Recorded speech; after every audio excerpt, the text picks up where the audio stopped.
পনির খেতে কে না ভালোবাসে, সবাই ভালোবাসে, তার মধ্যে আমি একজন। আর এরকম পনির ভাপা যদি হয়, তাই আমি নিয়ে নিয়েছিলাম আজকে আমুলের পনির। আমুল পনিরটা কিন্তু দারুণ লাগে, সর্ষা পোস্ত সাদা তিল এগুলো নিয়ে নিয়েছি, টমেটো কাঁচা লঙ্কা কাজু বাদাম বাটা সব পেস্ট করে নিয়েছি মশলাগুলো। আর এখানে নুন আর গোলমরিচের গুঁড়ো দিয়ে পনিরগুলো মেখে রেখেছিলাম। তারপরে হালকা একটু ভেজে জলের মধ্যে উঠিয়ে রেখেছি, তাহলে পনিরটা একটু নরম হয়। আর বাটিটার মধ্যে তেল ব্রাশ করে নিয়ে তারপরে যে মশলাটা ছিল মশলাটা দিয়ে দিয়েছি।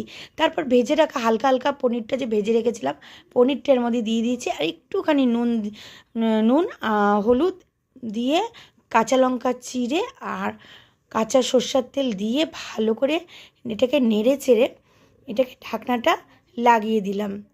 তারপরেই জল গরম করে কড়াইতে, ওদিকে জল গরম হচ্ছে, ওর মধ্যে এটা বসিয়ে দিলাম। বসানোর পর একটু থালা দিয়ে একটু ঢেকে দিলাম। তারপরেই ম্যাজিকটা দেখো, কি সুন্দর কালার হয়েছে, আর পনিরটাও দেখতে কতটা সুন্দর হয়েছে। আর গরম ভাতে খেতে কিন্তু অসাধারণ হয়েছে।